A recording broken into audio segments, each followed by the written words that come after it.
Hello, so today I am analyzing the psychology of Martin Luther King Jr.'s creative maladjustment at societal injustice and oppression, and it's written by Ariel Allen and Colin Leach.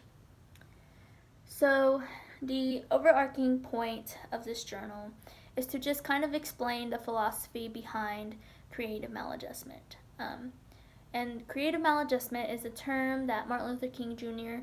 coined during his time as an activist in the civil rights era. Allen and Leach compare it to the contemporary term that we now know as being woke, as well as look at the term from a psychological perspective. And so, before we begin, I kind of want to give an overview at what creative maladjustment means. Creative maladjustment, as mentioned, was coined by King during the civil rights era and a time when Jim Crow laws were instilled in southern states. And so, contrary to the term adjustment, maladjustment explains the discontent of the world around us and the failure to adjust to the demands of our society. And so, creative maladjustment, according to King, just means that not allowing ourselves to become comfortable with inequality, even if it doesn't happen to us, and to challenge it and change it to the best of our ability. So Allen and Leach argue that creative maladjustment goes against psychology's assumption that human beings are hedonistic and thus prefer to not be maladjusted to anything for too long. And so therefore it's a little difficult to theorize and study it because hedonism is seen to be as inherently natural in the field of psychology. So hedonism just means that people will do everything they can to avoid pain or any type of discomfort. And there are several theories in psychology, such as system justification theory, that argue that members of marginalized communities have particular reason to psychologically adjust to unjust inequality. And this theory is still pretty well known, even though it lacks empirical support. And that is most likely due to the ways in which psychology's view on hedonism fits with the idea that disadvantaged groups must be motivated to find ways to avoid the pain and discomfort of the systems that negatively affect their communities. And so, contrast to the system justification theory, King thought that maladjustment to injustice was an illness and it only had one cure, and that is justice. He argued that even people of goodwill should suffer for as long as injustice prevails, and although hedonism is central to psychology, many have argued that suffering is necessary. The psychological and maybe even the physical pain one experiences can be instructive because it can let us know what is wrong and thus signal the need to do or be better. And so in contemporary times, creative maladjustment might be synonymous to what we now refer to as being woke, which means to be critically conscious of the systems placed in our society and that continuously affect marginalized communities. However, creative maladjustment needs to function differently depending on where the individual stands in the social hierarchy. Or in other words, creative maladjustment works differently depending on the individual and where that person stands in the realm of privileges. So everyone has different experiences according to their identity and their position in society and how much privilege that person holds.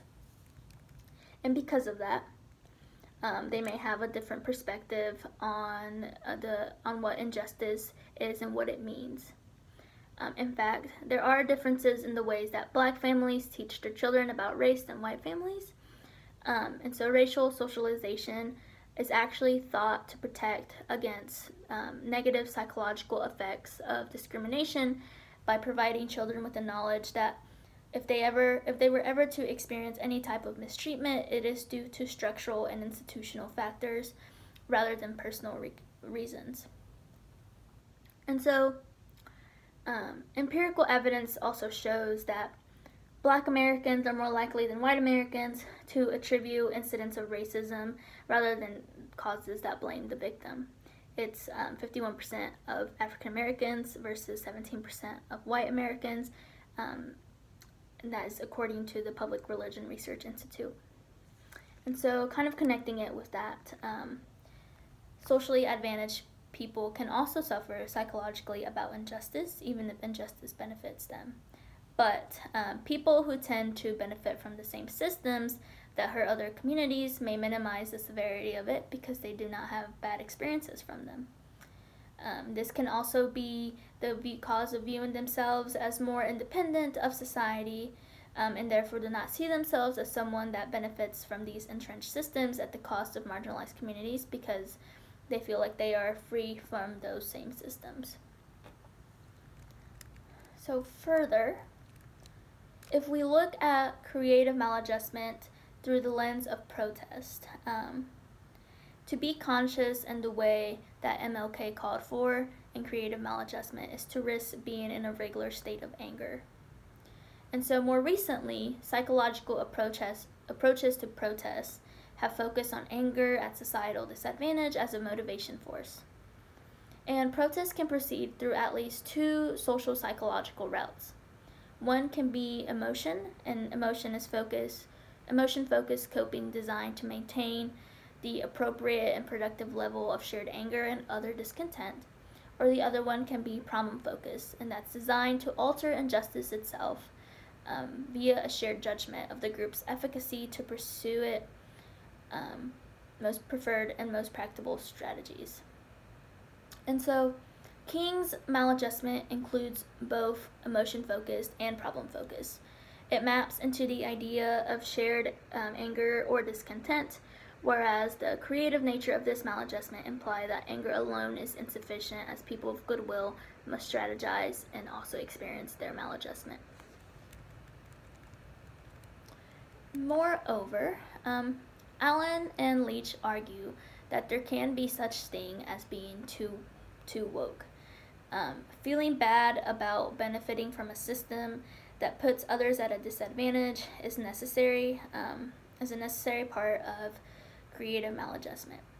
But psychology's research on hedonism should not be disregarded because it shows that feeling discontent can also trigger negative outcomes, such as feeling too overwhelmed because you see that there is no way of improving it.